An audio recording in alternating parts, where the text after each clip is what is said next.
নমস্কার বন্ধুরা, Mithu and Riya cooking আবারও আজ হাজির হয়েছে একটা নতুন রেসিপি নিয়ে। আজকে তোমাদের সাথে শেয়ার করব পাঁপড়ের একটা ইউনিক রেসিপি। এই পাঁপড়ের তরকারির রেসিপিটা আমি কিভাবে বানাই সেটাই তোমাদের সাথে শেয়ার করব। তাহলে চলো দেখে নেওয়া যাক। তার জন্য প্রথমেই একটা কড়া বসিয়ে দিয়েছি। কড়ার মধ্যে প্রথমেই দিয়ে দেব সর্ষের তেল।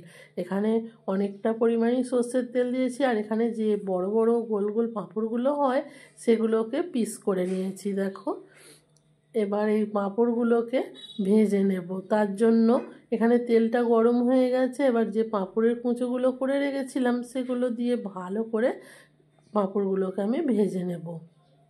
একই রকমভাবে সবজি খেতে খেতে যখন বোর হয়ে যাবে তখন এই রকমভাবে পাঁপড়ের তরকারি বানিয়ে খেয়ে দেখো, খুবই ভালো লাগে। আবারও একই রকমভাবে বাকি পাঁপড়গুলোকেও আমি ভেজে নেব। এই পাঁপড়গুলো দেখো সব কিন্তু আমার ভাজা হয়ে গেছে। আর কতটা সুন্দর লাগছে এই পাঁপড়।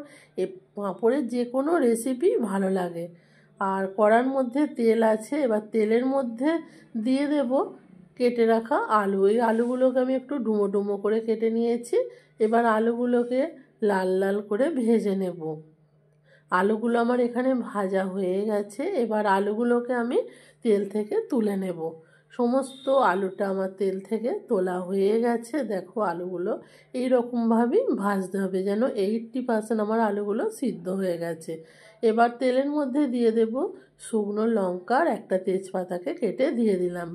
আর ফোড়নে দিয়ে দিচ্ছি সামান্য একটু গোটা জিরে দিয়ে ফোড়নটাকে খুব ভালো করে ভেজে নিয়েছি। এবার এখানে নিয়েছি পেঁয়াজ, রসুন আর টমেটো। প্রথমে রসুনটাকে আমি দিয়ে দেব। দিয়ে রসুনটা হালকা কালার এলে তারপর পেঁয়াজ আর টমেটো একসাথে দিয়ে দেব। দেখো, পেঁয়াজ আর টমেটো দিয়ে দিলাম। দিয়ে সব কিছুকে খুব ভালো করে ভেজে নেব। পেঁয়াজ আর টমেটোটা খুব তাড়াতাড়ি নরম হওয়ার জন্য একটা উপর থেকে ঢাকা দিয়ে দিলাম।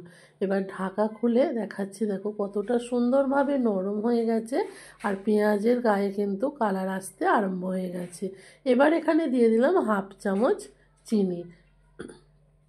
চিনিটা দেওয়ার জন্য কালারটাও খুব সুন্দর আসবে। আর যে কোনো রান্নার মধ্যে একটু চিনি দিলে রান্নার ব্যালেন্সটাও কিন্তু খুব সুন্দর হয়। দেখো, পেঁয়াজটা খুব ভালোভাবে ভাজা হয়ে গেছে। এবার আমি এখানে দিয়ে দিলাম 2 চামচ আদার পেস্ট। আদার পেস্টটা দিয়েও ভালোভাবে কষিয়ে নিতে হবে যেন না আদার কাঁচা গন্ধটা ছাড়ে।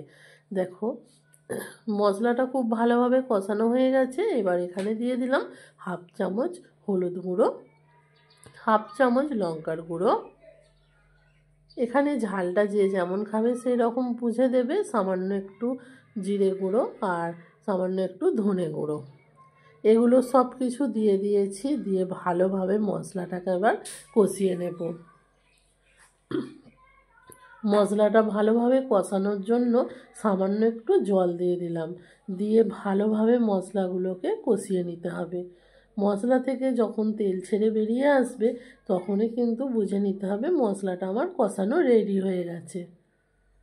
দেখো, কথা বলতে বলতে এখানে কিন্তু মশলাটা আমার খুব ভালোভাবেই কষানো হয়ে গেছে। আর মশলা থেকে তেল ছেড়ে আসার জন্য একটু ঢাকা দিয়ে দেব। এবার 1 মিনিট মতন ঢাকা দিয়ে রেখেছিলাম। দেখো, ঢাকা খুলে দেখাচ্ছি কত সুন্দরভাবে মশলা থেকে তেল ছেড়ে বেরিয়ে এসেছে। এবার ভালো করে আরেকটু নাড়াচাড়া করে নিলাম। নিয়ে যে আলুটা আমি ভেজে রেখেছিলাম আলুটা এর মধ্যে দিয়ে দেব। দিয়ে ভালোভাবে আলুটাকে মশলার সাথে কষিয়ে নেব। দেখো, আলুটা মশলার সাথে আমি খুব ভালোভাবে কষিয়ে নিচ্ছি। আর এবার যে থালার মধ্যে আমি আলুটা ভেজে রেখেছিলাম সেই থালাটা ধুয়ে একটু জল দিয়ে দিলাম। দিয়ে ভালোভাবে এটাকে মিক্স করে নেব। সব কিছু ভালোভাবে মিক্সড করা হয়ে গেছে। এবার এখানে দিয়ে দেব স্বাদ মতো লবণ। এই লবণটা না হলে কিন্তু রান্নাটা একদমই অসম্পূর্ণ থেকে যাবে, তাই না বলো? এবার আলুটার যে বাকি অংশটা সিদ্ধ হতে বাকি ছিল সেটাকে ঢাকা দিয়ে সিদ্ধ করে নেব। 2 মিনিট মতন রান্না করে নিয়েছি। 2 মিনিট পর ঢাকা খুলছি। দেখো, সুন্দরভাবে কিন্তু আলুটা সিদ্ধ হয়ে গেছে, দেখে বোঝাই যাচ্ছে। তাও আমি তোমাদেরকে একটু কেটে দেখাচ্ছি। দেখো, আলুটা কিন্তু খুব সুন্দরভাবে সিদ্ধ হয়ে গেছে। এবার আমি এই আলুর মধ্যে দিয়ে দেব ভেজে রাখা পাঁপড়টা। এই পাঁপড়ের তরকারির রেসিপিটা কিন্তু আগেও আমি একবার দিয়েছিলাম নিরামিষভাবে, সেটা কিন্তু তোমরা খুবই ভালোবাসা দিয়েছিলে। তার জন্য আবারও আজ তোমাদের সাথে শেয়ার করলাম এই পাঁপড়ের তরকারির রেসিপিটা। তোমাদের কেমন লাগলো সেটাও কিন্তু অবশ্যই কমেন্ট করে জানাবে।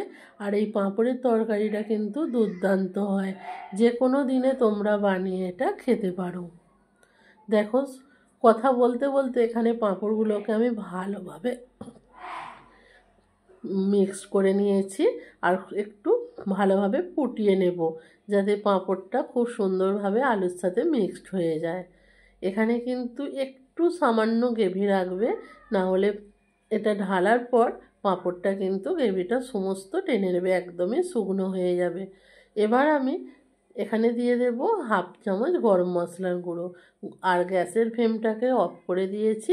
দিয়ে গরম মশলাটাকে খুব ভালোভাবে মিক্সড করে নেব, নিয়ে এটাকে ঢাকা চাপা দিয়ে 5 মিনিট রাখবো। তারপর এটা সার্ভ করব। তোমাদের যদি এই রেসিপিটা ভালো লাগে অবশ্যই লাইক কমেন্ট শেয়ার করবে বন্ধুরা, কারণ তোমাদের এক একটা কমেন্ট আমাদেরকে নতুনভাবে উৎসাহিত করে ভিডিও বানানোর জন্য। দেখো 5 মিনিট পর খুলে দেখাচ্ছি কতটা সুন্দর হয়েছে দেখতে আর কতটা লোভনীয় লাগছে না। আজকের মতো ভিডিওটা আমি এখানেই শেষ করছি। আবারও দেখা হবে পরের দিন নতুন কোনো এক ভিডিওর সাথে। আজকের মতো এখানেই শেষ করলাম। টাটা।